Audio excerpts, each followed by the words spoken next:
Welcome to the Man of Recaps. This is Daredevil Born Again, Season 1. Daredevil is back, officially in the Marvel Cinematic Universe, picking up right where the original Netflix series left off 10 years ago. Watch my recap if you want a refresher on those original seasons, but suffice to say, Matt Murdoch is a blind lawyer, but he's got super hearing, so he's the superhero Daredevil. Right now, life is good for our crew. Matt's hanging out with his friends Karen Page and his longtime best friend, Foggy Nelson. But tonight, Foggy gets a call, one of his clients is in danger, so Matt Murdoch suits up. It's Daredevil time. But turns out this was a distraction because Matt's archenemy, Bullseye, is back at the bar and shoots Foggy! Daredevil swings back over there for an epic rematch. Oh, Bullseye's throwing things, but in the end, Daredevil wins. But actually, Matt loses because his best friend Foggy dies. Filled with rage, Daredevil breaks his one big rule, no killing, and throws Bullseye off the roof.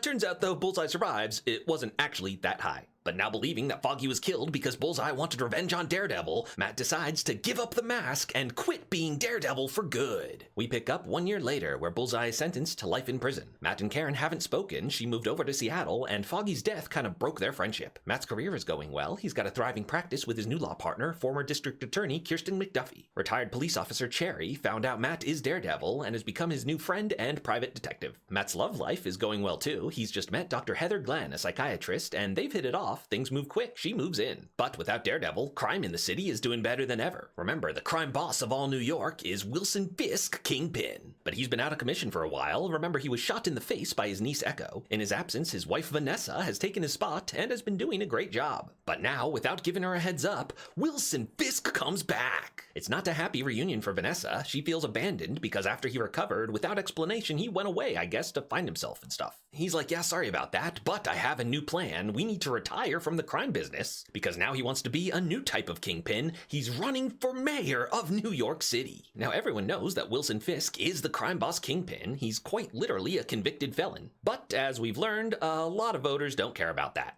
Matt Murdoch grabs a coffee with his old archenemy. Hey, what's your evil plan? But Fisk is like, hey, I'm a changed man. I honestly just want to be a good mayor. And so for now, Matt and Fisk are no longer Daredevil and Kingpin. They have a truce. Now one night on his way home, Hector Ayala sees some guy getting beat up in the subway, so jumps in to protect him. Unfortunately, in the scuffle, one of the guys is hit by a subway train. And extremely bad news, they were cops out of uniform. Their story is that Hector attacked them out of nowhere, but with his super hearing, Matt knows Hector's innocent. Matt manages to find the witness they were beating up right before the dirty cops came to kill him. Matt expected they would beat him up a bit, but he didn't expect they would be so bold as to kill a lawyer. So Matt goes into Daredevil mode and beats these bad cops up. Matt gets this witness on the stand, but he's intimidated that the other cops will keep trying to kill him, so he says he wasn't there. Without the witness, Hector's case is looking bleak, but he has a secret. This isn't the first time he's stepped in to defend the city. Hector is the masked vigilante White Tiger. He's well known around New York as a local hero, so the jury finds him innocent and Hector is free. But the very next night, when White Tiger is out on the streets, he's killed by someone wearing the Punisher vest. So Matt pays a visit to his old frenemy. Yes, it's Frank Castle, the Punisher. It's like, look, whoever killed White Tiger, put your logo on the bullet. Frank's like, yeah, I got a lot of copycats. In fact, the dirty cops have adopted the Punisher logo. Yeah, they think they're the good guys taking justice into their own hands by killing criminals without due process. They don't realize the irony that makes them bad guys that the Punisher would kill. Meanwhile, Wilson Fisk's evil plot in becoming mayor seems to be just being a good mayor? His big project is to fix up the crime-ridden Red Hook Pier. But his political advisor, Sheila, keeps giving him the bad news that there's a lot of red tape, you can't just do whatever you want. In fact, turns out being mayor is mostly just these silly PR events. The other main part of being mayor is schmoozing with wealthy donors, including a returning character, Jack, from the Hawkeye show. Remember, he was Kate Bishop's mom's fiancé who ended up becoming the vigilante swordsman. There's another quick connection to the MCU when Matt befriends the father of Kamala Khan, yes, Miss Marvel. Fisk's right-hand man is Buck, who we learn almost nothing about, but he's a flexible assistant who can be both the mayor's chief of staff and handle problems in Fisk's personal life. A rising star in Fisk's inner circle is the social media intern Daniel Blake. He's friends with the social media star BB, who's got a reporter-type show, The BB Report, which weirdly she films old-school style and not vertically for TikTok. But turns out her full name is BB Urich, named for her uncle Ben Urich, who of course in the original show Fisk killed. BB seems to know this and is playing nice with Fisk for now, but hoping to eventually take him down. down. One night out partying, Daniel makes a huge mistake and talks about a plan before it was ready, which BB writes into a bad headline. For this failure, the old Fisk would have crushed this kid's head, but crushing heads is frowned upon when you're the mayor. But Daniel makes an impassioned apology about how he's a huge Fisk fanboy and will be loyal forever. Fisk recognizes loyalty like that is hard to find, and it seems like he kind of sees himself in this kid, takes him as his protege. Fisk and Vanessa are still having trouble. They start going to couples counseling with none other than Matt's girlfriend, Heather. One big problem is during Fisk's absence, Vanessa took a lover and asked Fisk not to kill him. And he technically kept his promise. He just locked him up for the entire season. He's like, look, I'm trying to be a better man, but I really want to kill this guy. So Vanessa, moved by his devotion to her, kills this guy herself. Yes, she and Fisk have worked it out. Now there's a serial killer at loose in New York, a graffiti artist named Muse, who mixes his victim's blood into his paint. And this is just the excuse that Fisk has been looking for to round up all the dirty cops in the city and make them his anti-vigilante task force. They'll be operating with zero oversight and reporting directly to the mayor. White Tiger's niece tells Matt that he was looking into this Muse and thinks his lair is in the subway. She goes down to investigate herself and, of course, is immediately caught. No one else can help her fast enough. This is the final straw. Yes, Matt becomes Daredevil again. Daredevil busts in and beats this guy up, but while he's saving the kid, the villain, of course, escapes. Matt's girlfriend, Dr. Glenn, has a very disturbed client who, of course, is Muse and is gonna kill her for his masterpiece. Luckily, Daredevil gets there in time to beat this weirdo up again, but it's actually Heather who shoots Muse and kills him. But Fisk covers up Daredevil's involvement.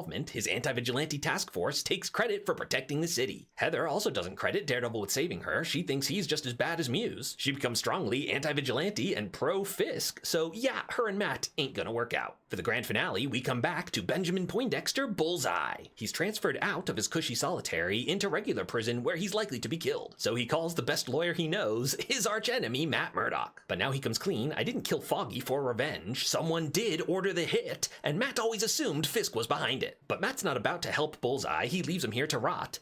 Unfortunately, though, he just gave him exactly what he needed to escape. So at Fisk's fancy mayoral ball, Matt comes to crash the party because he's still technically Heather's +1. When Fisk is told about Bullseye's escape, Vanessa tries to confess something, and Matt, overhearing, realizes it was Vanessa who put the hit on Foggy. But just then, Bullseye has come to kill Fisk, just I guess because he hates him, and Matt instinctively leaps in front to protect him, taking a bullet for his archenemy. Fisk uses this attempt on his life to initiate a full citywide lockdown. His advisor Sheila's like, sir, this is absolutely not legal. But he's like, yeah, I don't care anymore. It's time to decide, are you with me or against me? The police commissioner is against Fisk and tries to recruit Sheila to whistleblow with him. But Sheila's now afraid of Fisk. She turns the police commissioner in. And Fisk is done playing by the rules. He's decided that mayors are, in fact, fully allowed to crush people's heads. Meanwhile, Matt is recovering at home, but Fisk isn't thankful for him saving his life. He's sending the Brute Squad to kill him. Luckily, Matt's got a friend looking out for him. It's Frank Castle, the Punisher. Yeah, epic fight scene. Daredevil doing super karate while Punisher's doing his superpower, guns. Also joining for the finale is Karen Page, who flew back to New York when she heard things were bad. She and Matt look through their old legal files to find out why Vanessa had Foggy killed. Turns out the case he was working on involved the Red Hook Pier, and he discovered what she needed to cover up. Turns out, through an old obscure legal charter, the Red Hook Pier is a free port